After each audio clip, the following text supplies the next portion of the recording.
3 crianças saíram para brincar e nunca mais voltaram juntas para casa. Agatha Isabelle, de 6 anos. Alan Michael, de 4 anos. E Anderson Cauã, de 8 anos. Os 3 estavam juntos. Foram vistos caminhando em direção à mata. Era algo comum. Nada parecia errado. Mas foi a última vez. O tempo passou. Minutos. Depois mais alguns minutos. E o silêncio começou a incomodar. Chamaram pelos nomes. Agatha, Alan, Anderson. Nenhuma resposta. A mãe foi a primeira a perceber. Saiu de casa. Olhou ao redor. Chamou mais alto. Nada. O pai começou a procurar também. Passos rápidos. Olhar atento. Coração acelerado. A preocupação virou medo. E o medo virou desespero. A comunidade percebeu. As pessoas começaram a sair. Chamando. Procurando. Entrando na mata. Todo mundo ajudando. Mas ninguém encontrando. A mata virou foco. O último lugar. O ponto onde tudo parou. Mas não havia nada. Nenhuma pista. Nenhum sinal. Era como se tivessem sumido. Simplesmente sumido. A polícia foi chamada. As buscas começaram de forma mais intensa. Mas para os pais, isso não importava. Eles queriam os filhos. Só isso. O tempo passou. E cada minuto doía mais. Até que dias depois, Anderson Cauã foi encontrado. Vivo. Sozinho. Sem Agatha. Sem Alan. O alívio veio. Mas não completo.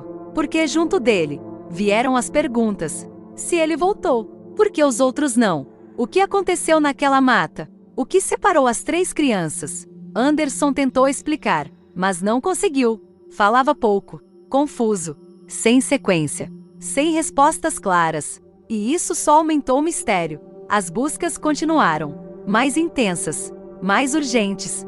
Se uma criança saiu, as outras também poderiam. Mas o tempo passava, e nada, nenhum sinal, nenhuma pista. A casa mudou, o silêncio tomou conta. Os brinquedos ficaram, as roupas também, mas sem vida, sem as crianças. As noites ficaram mais longas, mais difíceis, porque é no silêncio que o medo aparece. Onde estão? Estão com frio? Estão com medo?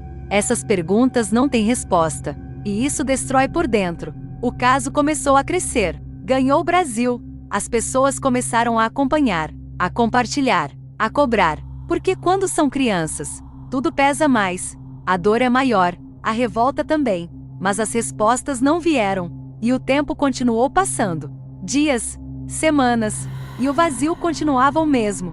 A investigação tentava entender, reconstituir, imaginar possibilidades, mas sem provas. Não existe conclusão, e sem conclusão, o caso continua aberto. A mata foi revisitada inúmeras vezes, os mesmos caminhos, os mesmos pontos, mas sempre o mesmo resultado. Nada, e isso é o mais assustador, porque não há explicação, não há lógica, não há resposta, e isso mantém tudo vivo.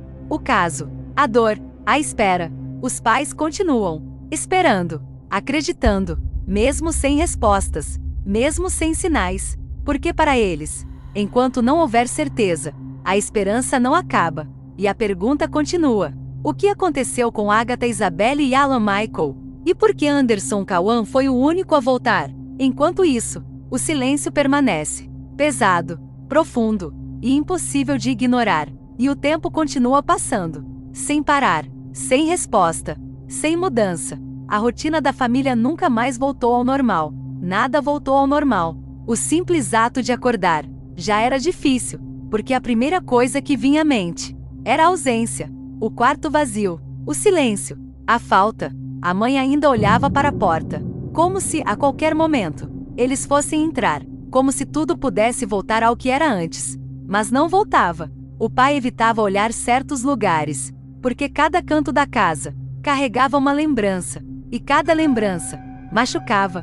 As pessoas ainda visitavam, ainda perguntavam, ainda tentavam ajudar, mas chega um momento em que não há mais o que dizer, e o silêncio toma conta. Mas o silêncio não traz paz. Ele traz peso, ele traz dor, ele traz pensamentos. E os pensamentos não param.